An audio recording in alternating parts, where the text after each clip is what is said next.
Hello everyone. बच्चों, इस video में हम शुरू करेंगे worksheet number 18 for class 10 science. Hindi medium में हम करेंगे इसे और डेट है इसकी 14 अगस्त 2020।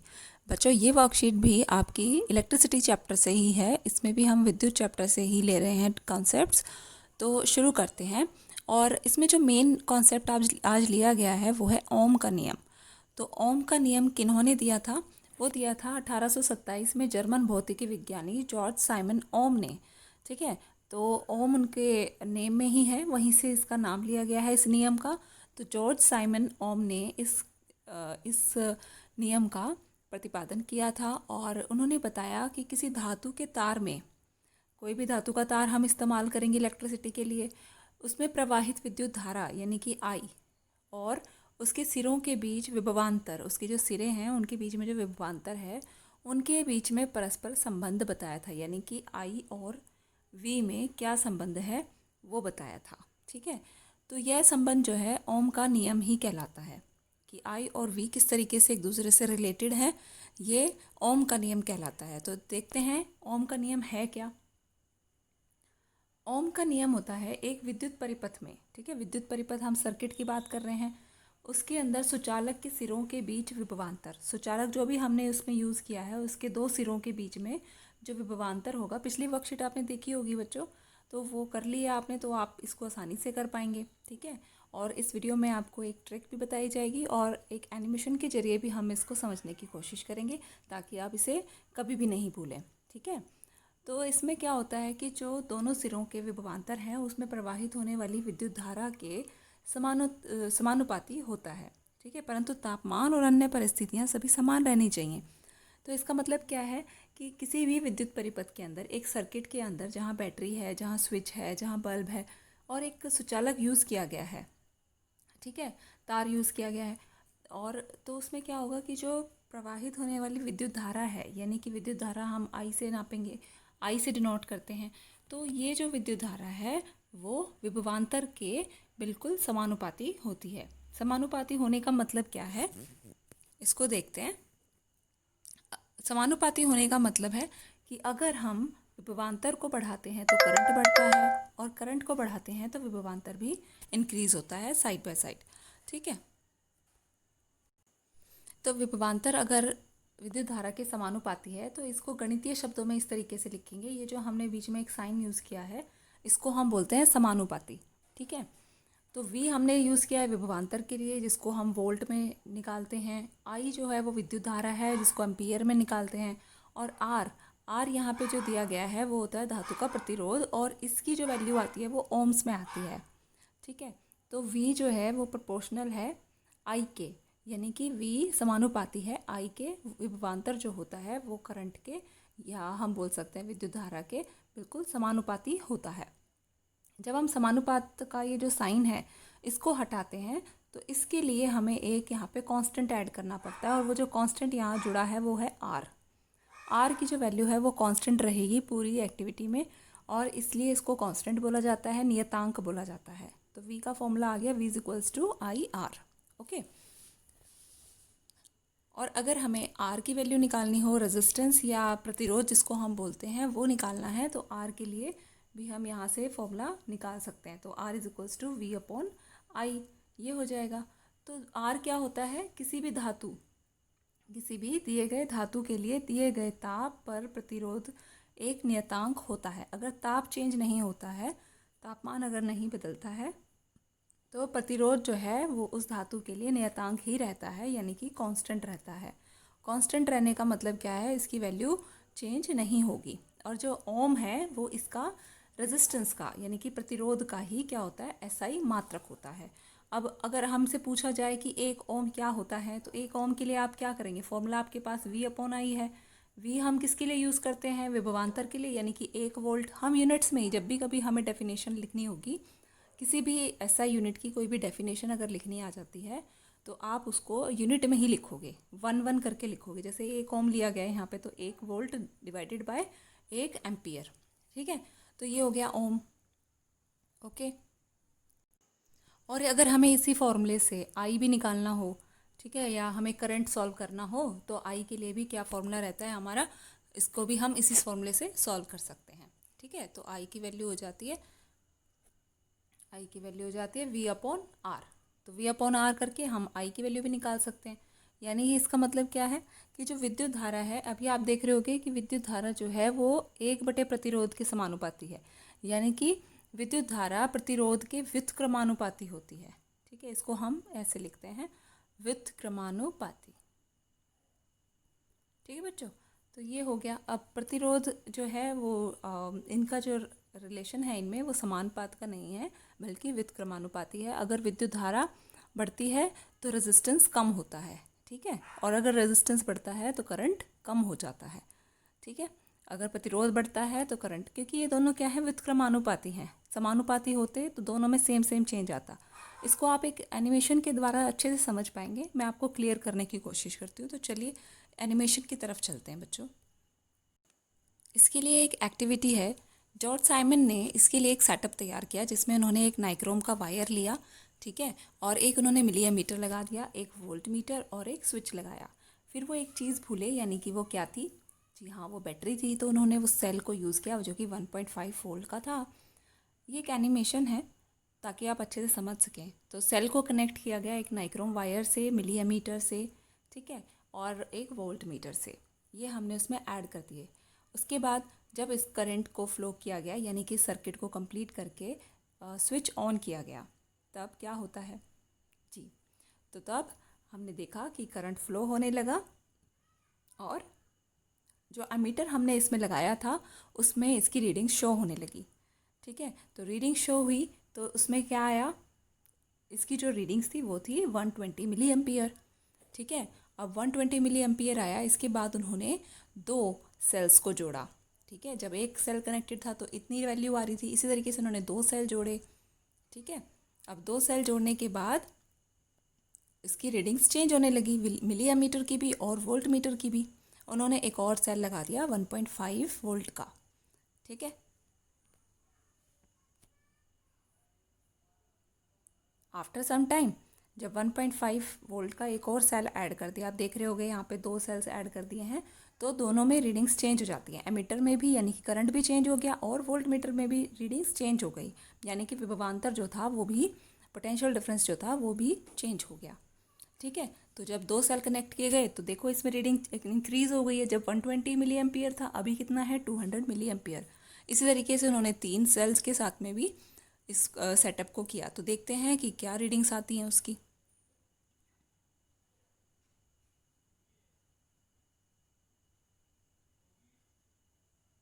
तीन सेल कनेक्ट करने के बाद इसमें जो रीडिंग्स थी, एमीटर में 300 मिली एम्पियर हो गई और वोल्ट मीटर में भी इसकी रीडिंग्स जो थी वो 0.75 वोल्ट हो गई। अब देखते हैं एक बार सारी रीडिंग्स जो थी वो किस तरीके से आती हैं हमारी।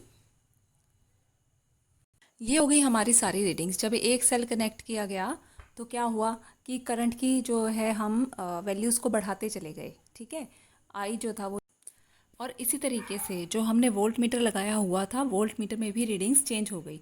तो वोल्ट मीटर में भी रीडिंग 0.3, फिर 0.5 और 0.75 हो गई। अब हमने जो कांस्टेंट निकालना है, हमारा जो आर कांस्टेंट होता है उसकी वैल्यू सेम रहती है पूरे उसमें, है ना। तो वो उसकी वैल्यू हम कैसे निकालते हैं? वी अपॉन आई करके निकालते हैं। R is equals to V upon I. तो हम हमेशा इसमें चेक कर रहे हैं कि 0.3 डिवाइडेड बाई 1.2, यानी कि वी हमारा ये रहा और आई हमारा ये रहा, ये दोनों का अपॉन किया तो 2.5 आ रहा है। इसका मतलब ओम्स लॉ जो था वो वेरीफाई हुआ कि जो वी अपॉन आई होता है वो हमेशा एक कांस्टेंट ही रहता है। ठीक है, अब इसका जो ग्राफ प्लॉट करना है वो कैसे करना है उसको भी देखेंगे हम एक बार। ग्राफ प्लॉट करने के लिए हमारे पास एक तरफ जो है ना, जो एक्स एक्सिस है उसमें आपने मैथ में भी किया होगा कि एक्स एक्सिस में हम ले रहे हैं करंट और वाई एक्सिस में हम ले रहे हैं वोल्ट। ठीक है, तो करंट और जो हमारा विभवांतर है, यानी कि विद्युत धारा और विभवांतर में जब हमने इसका ग्राफ प्लॉट किया तो पॉइंट्स हम देख सकते हैं कि 0.2 पहले हमने करंट का लिया है, तो 0.2 ले लिया, ये रहा।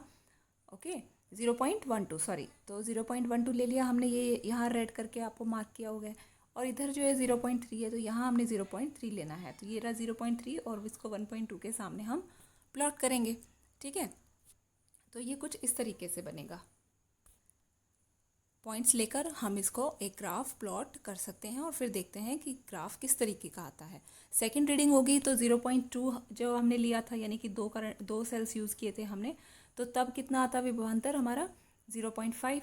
तो उसके लिए पॉइंट ये प्लॉट कर दिया गया है। और थर्ड रीडिंग के लिए भी इस तरीके से इसी को हम प्लॉट कर देंगे। तो आपको समझ आया कि ये ग्राफ बनता कैसे है। अब इसको हम एक ज़ीरो ऑरिजिन जो है उससे कनेक्ट कर देंगे, एक सीधी लाइन आएगी। तो सीधी लाइन का मतलब क्या है कि v और i का जो ग्राफ होता है वो हमेशा एक स्ट्रेट लाइन होता है, पासिंग थ्रू द ऑरिजिन, यानी कि ऑरिजिन से वो पास कर रही होती है। इसका मतलब क्या हुआ कि v जो है वो हमेशा i के समानुपाती होता है। ठीक है बच्चों। और ये जो इनकी वैल्यू है v अपॉन आई की जो वैल्यू है वो हमेशा कांस्टेंट रहती है, यानी कि वो r के बराबर रहती है। और दिस कांस्टेंट r जो होता है, यही कांस्टेंट, ये नियतांक ही रेजिस्टेंस या फिर क्या कहलाता है, प्रतिरोध कहलाता है। और वो टेम्परेचर जो है वो सेम होना चाहिए, उसी सेम टेम्परेचर पर प्रतिरोध हमेशा ही बराबर ही रहता है। ठीक है। तो v अपॉन आई जो है वो रेजिस्टेंस के बराबर हो गया और v equals to I R होता है। ये वैल्यूज़ हम इसकी लिख सकते हैं। तो मुझे लगता है कि आपको ये क्लियर हुआ होगा। तो चलते हैं वर्कशीट पर। यहाँ आपको निक्रोम तार के लिए एक वी आई ग्राफ दे रखा है, जिसको हमने क्लियरली इसको सीख लिया कि ये किस तरीके से प्लॉट किया जाता है। तो सरल रेखीय ग्राफ आता है। जैसे जैसे तार में प्रवाहित विद्युत धारा बढ़ती है, विभवांतर रेखीयतः बढ़ता ही है। और यही जो है वो ओम का नियम होता है, यानी कि वी जो है वो हमेशा आई के साथ ही बढ़ता और घटता है। ठीक है। तो ये ओम का नियम था। और जो निक्रोम का वायर यूज़ किया था, आपने देखा ना कि उस एक्टिविटी में भी निक्रोम का वायर ही यूज़ किया गया। तो निक्रोम का जो वायर होता है वो एक मिश्र धातु होता है, जो कि निकेल, क्रोमियम, मैंगनीज और आयरन, इन 4 धातुओं से मिलकर वो मिश्र धातु बनी हुई होती है। तो अब इसके क्वेश्चन आंसर कर लेते हैं। क्वेश्चन आंसर में सबसे पहले आपने बताना है कि ओम का नियम क्या है। ठीक है। ओम का नियम क्या है और आई, वी और आर के बीच में क्या संबंध है। वी और आई के बीच में आपको ग्राफ भी खींचना है, तो इसके लिए आप ओम का नियम बता सकते हैं। और ओम का नियम आप इजीली यहाँ से लिख सकते हैं। और वी आई आर के बीच में जो संबंध है वो इस तरीके से लिख के आप इसको अच्छे से लिख सकते हो। और हमने इसका जो ग्राफ प्लॉट करना है वो इस तरीके से प्लॉट करना है। यहाँ हमने विद्युत धारा ली हुई है, यहाँ विभवांतर लिया हुआ है। ठीक है। अगर आपको समझ नहीं आया तो आप एक बार फिर से वीडियो को पॉज करके समझ भी सकते हैं और रिपीट देख सकते हैं। ठीक है। लेकिन एक कंसेप्ट आपको क्लियर रहे, ताकि आप बाद में जितने भी न्यूमेरिकल्स हमें करने को मिलेंगे वो सारे इजीली कर पाएँ। तो नेक्स्ट है, मान लीजिए यदि विभवांतर समान रखते हुए एक विद्युत परिपथ का प्रतिरोध बढ़ा दिया जाए, तो बताइए कि विद्युत धारा का क्या होता है। ठीक है। तो बच्चों, अभी हमने वर्कशीट में इसको पढ़ा कि जब भी विद्युत धारा या विद्युत परिपथ में प्रतिरोध को बढ़ा दिया जाएगा तो क्या होगा, विद्युत धारा घटेगी। ठीक है। तो इसको हमने किस तरीके, तो अभी वर्कशीट में हमने रीड किया कि जो विद्युत धारा होती है वो प्रतिरोध के व्युत्क्रमानुपाती होती है। तो अगर विद्युत धारा यहाँ बढ़ती है तो प्रतिरोध घट जाता है, और अगर प्रतिरोध बढ़ता है तो विद्युत धारा घट जाती है। ठीक है। तो यहाँ हम इसमें आंसर देंगे कि विद्युत धारा का क्या होगा, तो विद्युत धारा इसमें बढ़ जाएगी। नेक्स्ट क्वेश्चन में आपको एक सर्किट का डायग्राम दिया हुआ है और उसमें आपको विभवांतर सॉल्व करना है। तो पहले हम लिख लेंगे कि हमें क्या दिया हुआ है। तो आई इज इक्वल्स टू, ये 2 एम्पियर लिखा हुआ है। तो 2 एम्पियर का मतलब क्या है कि ये करंट है, विद्युत धारा है। और दूसरा हमको दिया हुआ है 13 ओम। तो ये क्या होगा, ये रेजिस्टेंस होगा, प्रतिरोध होगा। और इसकी वैल्यू दी हुई है हमें 13 ओम। हमें पता है कि विभवांतर का जो फॉर्मूला होता है, एक से, तो बच्चों अभी हमने वर्कशीट में देखा कि जो V होता है वो हमेशा व्युत्क्रमानुपाती होता है रेजिस्टेंस के, यानी कि 1/R के। तो इसका मतलब क्या होगा कि जब कभी भी R इंक्रीज़ होगा तो वोल्टेज जो है वो हमेशा कम होगा, यानी कि विभवांतर अगर बढ़ता है कभी भी तो वो प्रतिरोध जो है वो घटता है, उल्टा होता है। तो व्युत्क्रमानुपात का मतलब ही यही होता है कि दोनों में यही अंतर रहेगा कि एक बढ़ेगा तो दूसरा घटेगा। नेक्स्ट क्वेश्चन जो दिया हुआ है आपको, उसमें एक न्यूमेरिकल सॉल्व करना है और सर्किट का डायग्राम दिया हुआ है। तो वहाँ आपको बताना है कि विभवांतर क्या होगा। ठीक है। विभवांतर के लिए हम देख सकते हैं कि यहाँ हमें करंट दिया हुआ है आई, जो कि दिया हुआ है 2 एम्पियर। आप ए देखकर यहाँ पे एम्पियर देख के यूनिट से समझ सकते हो कि ये विद्युत धारा है। और यहाँ पे हमको रेजिस्टेंस दिया हुआ है जो कि 13 ओम दिया है। तो 13 ओम हो गया रेजिस्टेंस। अब हमें पता है कि वी का जो फॉर्मूला होता है, यानी कि विभवांतर हमें सॉल्व करना है, इसका फॉर्मूला होता है V equals to I R. तो हम इसको सॉल्व करेंगे तो आई विल बी 2 और आर जो दिया हुआ है वो 13 दिया हुआ है। इसका आंसर हो जाएगा 26 यूनिट ज़रूर लिखनी होगी, तो 26 वोल्ट आ जाएगा। यूनिट ज़रूर लिखनी है आपने, तो विभवांतर निकाल रहे हैं तो वो उसकी जो यूनिट होती है वो भी वी ही होती है, वोल्ट होती है। ये रहेगा इसका आंसर। तो नेक्स्ट क्वेश्चन नंबर 4 में जो दिया हुआ है आपको कि 5 ओम प्रतिरोधक में यदि 10 वोल्ट विभवांतर है, ठीक है, तो आपको प्रवाहित विद्युत धारा का मान निकालना है। तो यहाँ पे हमें क्या सॉल्व करना है, विद्युत धारा निकालना है। तो इसका मतलब क्या है कि हमें यहाँ पे आई को सॉल्व करना है, ठीक है। अब जो फॉर्मूला है हमें याद रहता है कि V equals to I R. अभी मैं आपको एक ट्रिक बता देती हूँ, पहले आप इसको लर्न कर लेंगे, ठीक है। सपोज़ करिए एक ट्राइंगल है और इस ट्राइंगल में यहाँ ऊपर V लिखा हुआ है और यहाँ लिखा हुआ है I और यहाँ लिखा हुआ है R, ठीक है। तो V और I और R हमारे तीनों जो डिनोट किए थे हमने विभवांतर को और विद्युत धारा को और प्रतिरोध को, वो इस तरीके से हम लिख सकते हैं। यहाँ अगर हम लगा दें एक डिवाइड का निशान, ठीक है, और जो आमने सामने हैं वो हो रहे हैं मल्टीप्लाई, ठीक है, और जो ऊपर नीचे वो हो रहे हैं डिवाइड। तो इसमें हमें फॉर्मूला मिल जाएगा कि V जो है, यहाँ से V पता चला हमें, V इज इक्वल्स टू क्या हुआ, आई आर। तो V कितने के बराबर होता है, I और R के गुणनफल के बराबर होता है, ठीक है। इसी तरीके से अगर मुझे I निकालना है, तो बाकी जो बची दो चीज़ें हैं उससे मुझे फॉर्मूला मिलेगा।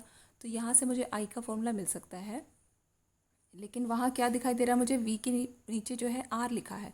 तो यहाँ क्या बन जाएगा, V अपॉन आर। आई का फॉर्मूला क्या हो जाएगा, V अपॉन आर, और V के लिए क्या था, आई आर। इसमें आपको कंफ्यूज होने की ज़रूरत नहीं है, कभी भी भूलोगे तो इस ट्राइंगल को कहीं पे भी नोट डाउन करना, ऊपर V लिखना और नीचे आई आर जो है वो इकट्ठे रहते हैं, ठीक है। और इसी तरीके से अगर मुझे R का जो है फॉर्मूला निकालना है, तो यहाँ पे R आप देख सकते हो कि V पहले है फिर I नीचे है, तो V के अपॉन में आप I लिख दो, ये इसका रेजिस्टेंस का, प्रतिरोध का फॉर्मूला हो जाएगा। तो इस तरीके से आप फॉर्मूलेज याद कर सकते हो। और अब हम क्वेश्चन सॉल्व कर लेते हैं। तो क्वेश्चन में हमको दे रखा है रेजिस्टेंस 5 ओम्स, ठीक है, और उसके बाद हमको विभवांतर भी दिया हुआ है 10 वोल्ट। हमें निकालना है करंट, ठीक है। एक सेकेंड। तो करंट के लिए हमें क्या करना होगा, आई का फॉर्मूला लगाना होगा। तो आई इज इक्वल्स टू, आई का फॉर्मूला, तो V हमें पता है कि 10 है और R जो आया है वो आया हमारा 5।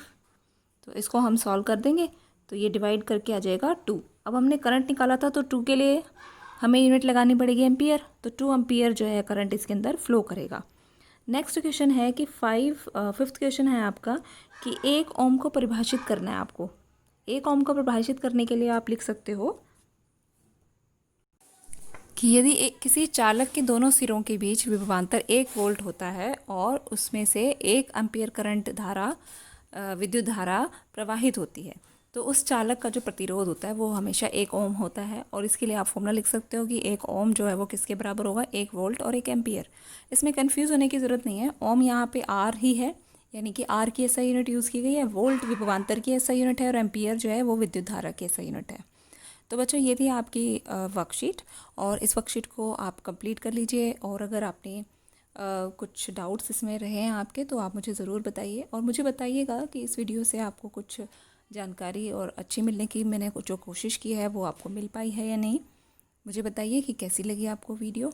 ओके बच्चों, थैंक यू फॉर वॉचिंग।